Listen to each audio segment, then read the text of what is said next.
Hi welcome to our channel. ప్రస్తుతం మనతో పాటు భరద్వాజ్ గారు సీనియర్ జర్నలిస్ట్ ఉన్నారు. వారితో ఒకసారి మాట్లాడదాం. సార్ నమస్కారం. నమస్తే. సార్ సజ్జల రామకృష్ణారెడ్డి గారి పైన మరొక ఆరోపణ సార్, అంటే ఆయన ఒక అడవిని కబ్జా చేసేసారు. రిజర్వ్ అడవిని కబ్జా చేసేసి అక్కడ ఒక ఇల్లు కట్టేసుకున్నారు, ఫామ్ హౌస్ కట్టేసుకున్నారు. దాన్ని వాళ్ళ బినామీల పేర్లు మీద మొత్తం కేటాయించేశాడని చెప్పేసి ఆరోపణలు అయితే చేస్తున్నారు సార్. ఇప్పుడు పవన్ కళ్యాణ్ గారు అట్నే ఆయన అటవీ శాఖ మంత్రిగా ఉన్నారు కాబట్టి ఆయన రంగంలోకి దిగి దానిపైన ఎంక్వైరీ చేయమని అధికారులకు అయితే సూచించారు. అంటే ఎంత అడవిని కబ్జా చేస్తారు, ఏమేమి కట్టారు, ఎవరి మీద పేర్లు ఉన్నాయి, ప్రాణులకు ఏమన్నా నష్టం జరిగిందా అని చెప్పేసి మరి ఎటువంటి పరిణామాలు దారితీసే ఛాన్స్ ఉంది? ఏ విధంగా సజ్జల గారి పైన యాక్షన్ తీసుకునే అవకాశం ఉంది సార్? అంటే కడప నుంచి రాయచోటి వెళ్ళే రోడ్లో ఒక 200 ఎకరాల ఉంది వీళ్ళకి. అంటే 200 ఎకరాలు వీళ్ళ స్వాధీనంలో ఉంది. దివాకర్ రెడ్డి సజ్జల వీళ్ళ బ్రదర్, సజ్జల రామకృష్ణారెడ్డి గారి బ్రదరు, ఆయన కొడుకు ఆధ్వర్యంలో నడుస్తోంది కథ అక్కడ. ఇది దివాకర్ రెడ్డి కొడుకు ఆధ్వర్యంలో నడుస్తోంది. అయితే దీనిలో 140 ఎకరాలు మాత్రమే పట్టా భూమి, మిగిలిన దానిలో కొంత ప్రభుత్వ భూమి ఉంది. ప్రభుత్వ భూమి అంటే బంజరు భూమి, దాంతోపాటు అటవీ భూమి ఒక 30 ఎకరాలు కలిసింది.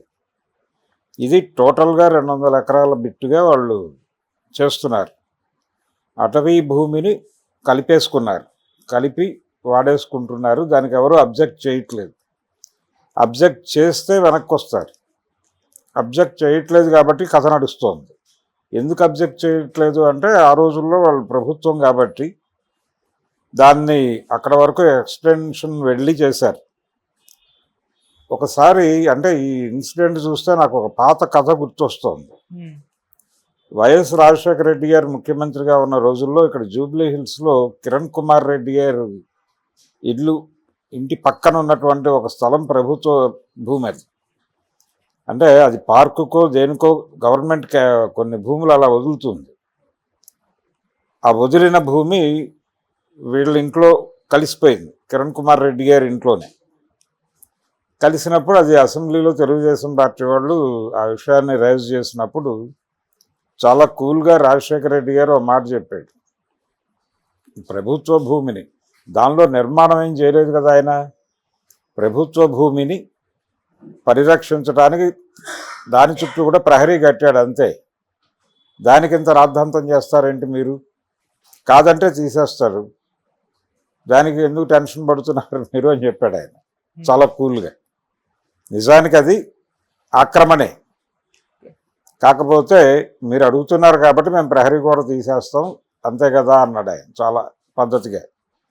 ఆ తర్వాత అది ఆ ప్రహరీ తీసేసి ఈయన కట్టేసుకున్నాడు, క్లోజ్ అయిపోయింది. అది ఇలాంటి పరిస్థితి. అంటే అధికారంలో ఉన్నాం కాబట్టి అధికారులు మన దగ్గరకు వచ్చి మాట్లాడలేని పరిస్థితి ఉంటుంది కాబట్టి, ఒకవేళ మాట్లాడినా మనం వాళ్ళని కంట్రోల్ చేయవచ్చును కాబట్టి డెఫినెట్గా కొంచెం అటు ఎక్స్టెండ్ చేసి వేయండి. వీళ్ళు పంటలు వేశారు అక్కడ, ఫామ్ హౌస్ కాదు, నిర్మాణాలన్నీ వీళ్ళ పట్టా భూముల్లోనే ఉన్నాయి. పంటలు మాత్రం వేశారట. ఆ పంటల తాలూకా ఫలసాయం వాళ్ళు అనుభవిస్తున్నారు.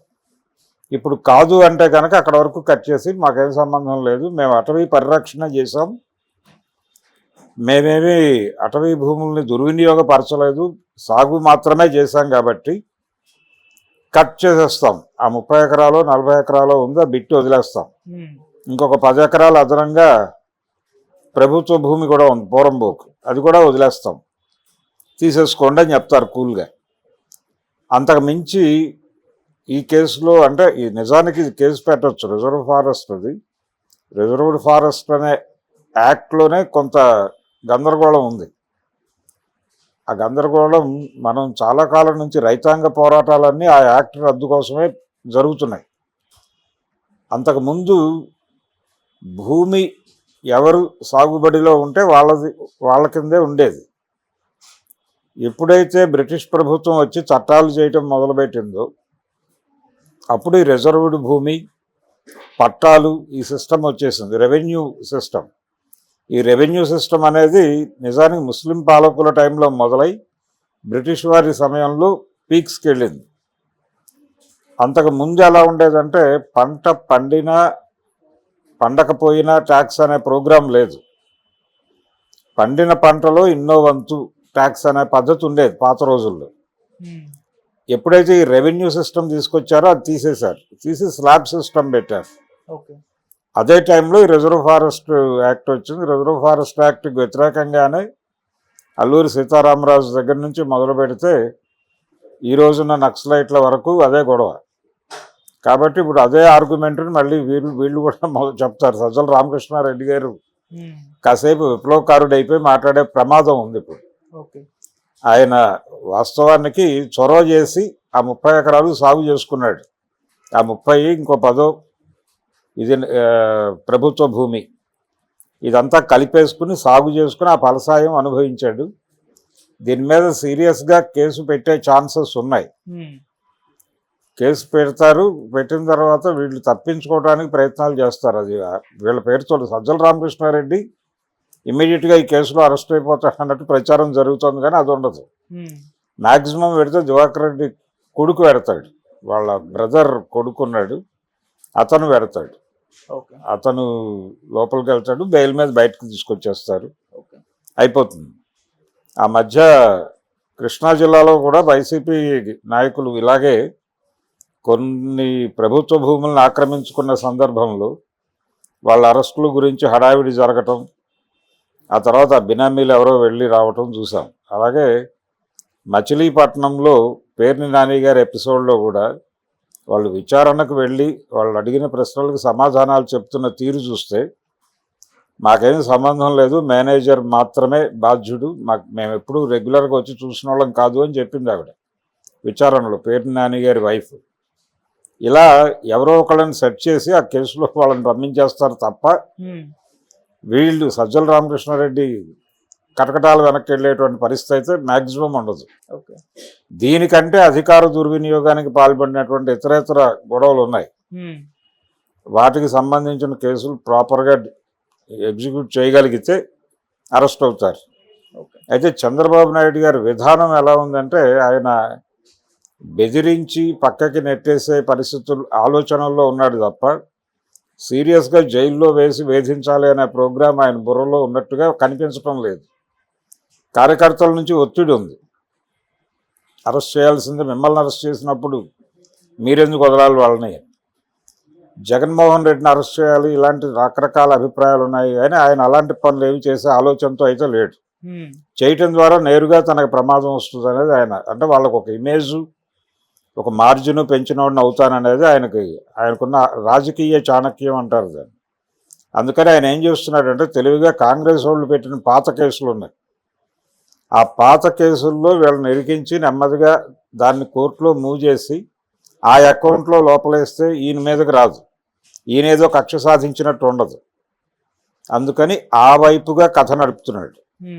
అటువైపు నుంచి ఏదైనా నెగిటివ్ జడ్జిమెంట్, ఇప్పుడు జగన్ మీద ఉన్నటువంటి పాత కేసులు ఉన్నాయి, అవి కాంగ్రెస్ పార్టీ పెట్టినటువంటి యూపీఏ హయాంలో పెట్టినటువంటి కేసులు. ఆ కేసుల్లో శిక్షలు పడిపోతే అతను ఆటోమేటిక్గా జైలుకి వెళ్ళిపోతాడు, ఆ పార్టీ సర్వనాశనం అయిపోతుంది. దానికి ఏమైనా చేయాలంటే చేస్తాడు తప్ప ఈయన స్వయంగా కేసులు పెట్టి లోపలేయించేటువంటి మూడ్లో అయితే లేడు. జగన్మోహన్ రెడ్డినే కాదు ఎవరిని కూడా, ఈవెన్ కొడాలి నాని వీళ్ళు కూడా టోన్ డౌన్ అయిపోయారు, పూర్తిగా కనిపించడం కనుమరుగైపోయారు. ఆ కనుమరుగు అవటం చాలు, ఎక్కడా కూడా ఎవరు తలెత్తి మాట్లాడే పరిస్థితులు లేవు, ఎవరు మాట్లాడలేదు, చాలా కామ్ అయిపోయారు. ఎప్పుడైనా మాట్లాడితే జగన్మోహన్ రెడ్డి గారే ప్రెస్ మీట్ పెట్టి మాట్లాడుతున్నాడు, అది కూడా తక్కువే. ఎప్పుడైనా మాట్లాడితే రోజా లాంటి వాళ్ళు లేకపోతే పేర్ని నాని లాంటి వాళ్ళు మాట్లాడుతున్నారు, వాళ్ళు కూడా టోన్ డౌన్ అయిపోయే ఉన్నారు. ఇది చాలు, అంతకు మించి ఎక్కువ టెర్రరైజ్ చేయాలని అనుకోవడం లేదు. దీనివలన ప్రజలు కక్షపూరిత రాజకీయాలు నడుపుతున్నారు వీళ్ళు అనుకునేటువంటి ప్రమాదం రాకుండా చూసుకోవాలని చంద్రబాబు అనుకుంటున్నాడు. ఓకే. సరే, మామూలుగా పొలిటీషియన్స్ బినామీల పేర్ల మీద ప్లేసులు కానివ్వండి లేకుంటే బ్లాక్ మనీ కానీ ఉంచుతారు, సినిమాల్లో చూపించారు. ఇప్పుడు ఇది కూడా రిజర్వ్ ఫారెస్ట్ బినామీల పేర్ల మీద ఉంచారని చెప్పి చెప్తారు. మామూలుగా ఇటువంటి బయటపడినప్పుడు ఆ బినామీల పరిస్థితి ఏంటి సార్? బినామీ పేరుతో కాదు, ఇప్పుడు ఉన్న భూమి పట్టా భూమి కూడా అతని పేరుతోనే ఉంది, అక్కడ కూడా సజ్జల ఇన్వాల్వ్మెంట్ ఏం లేదు. కాకపోతే ఆ భూమి కింద దాని ఎక్స్టెన్షన్లో ఇది కూడా సాగు చేస్తున్నారు. ఇప్పుడు కాదంటే అక్కడ వరకు కట్ చేసేస్తారు, కట్ చేసి సరిహద్దు రాళ్ళు పెట్టేసుకుని ఉండే ఉంటాయి అక్కడ. సరిహద్దురాళ్ళు దాటి వీళ్ళు పంటలు వేస్తున్నారు, ఉమ్, అది మానేస్తామని చెప్తారు. అవి వచ్చేసి చెట్లు అవి కొట్టేసి వెళ్ళిపోతారు, వాళ్ళు అయిపోతుంది. అంతకు మించి సీరియస్ ఇదేం జరగదు. చాలా సందర్భాల్లో ఇదే జరుగుతుంది. ఎంత కాలం లాగగలిగితే అంతకాలం వాళ్ళ కంట్రోల్లో ఉంటుంది. కంట్రోల్లో ఉంచుకోవడం కుదరదు అనుకున్నప్పుడు వదిలేస్తారు. అంతకు మించి అవకాశం లేదు. జనరల్గా అటవీ భూముల పరిరక్షణ చట్టం అని ఒకటి ఉంది. ఉమ్, ఆ చట్టం కింద ఆదివాసీలు తప్ప లోపల ఎవరు ఇళ్ళు వేసుకోవడానికి అవకాశం లేదు. ఉమ్, ఫారెస్ట్లో వాళ్ళు తప్ప, అంటే ఈ అటవీ పరిరక్షణ దాంతో పాటు ఐటీడీసీలు ఉన్నాయి లోపల.